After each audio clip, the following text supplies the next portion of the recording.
మందుబాబులకు AP ప్రభుత్వం good news చెప్పింది. నూతన ఏడాది సందర్భంగా మద్యం దుకాణాల పనివేళల్లో మార్పులు చేసింది.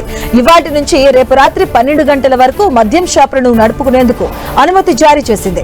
ఈ 2 రోజులు వైన్ షాపులతో పాటుగా బార్లు, ఇన్ హౌస్ లైసెన్సులు, పర్మిట్ రూమ్ లైసెన్సులకు ఈ నిబంధనలు వర్తించబోతున్నాయి. ఇక ఏపీ టూరిజం ఆధ్వర్యంలో నడిచే హోటళ్లకు కూడా అనుమతి ఇచ్చింది.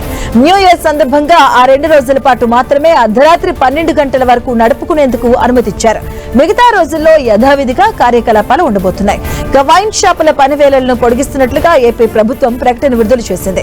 ఏపీ ప్రభుత్వ ప్రిన్సిపల్ సెక్రటరీ పీయూష్ గోయల్ దీనికి సంబంధించినటువంటి ఉత్తర్వులు జారీ చేశారు. కేవలం న్యూ ఇయర్ వేడుకల సమయంలో పర్యాటకులు, ప్రజలకు ఇబ్బంది కలగకూడదనే ఉద్దేశంతో ఈ నిర్ణయం తీసుకున్నట్టుగా ప్రకటించింది.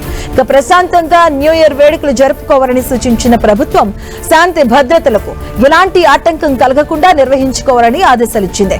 లా అండ్ ఆర్డర్ కు విఘాతం కలిగించే చర్యలకు పాల్పడితే పోలీసులు కఠినంగా చర్యలు తీసుకుంటారని హెచ్చరించింది. రోడ్లపైకి వచ్చి పబ్లిక్ న్యూసెన్స్ క్రియేట్ చేస్తే కేసులు నమోదు చేయడంతో పాటుగా కఠిన చర్యలు ఉంటాయంటూ వార్నింగ్ ఇచ్చింది.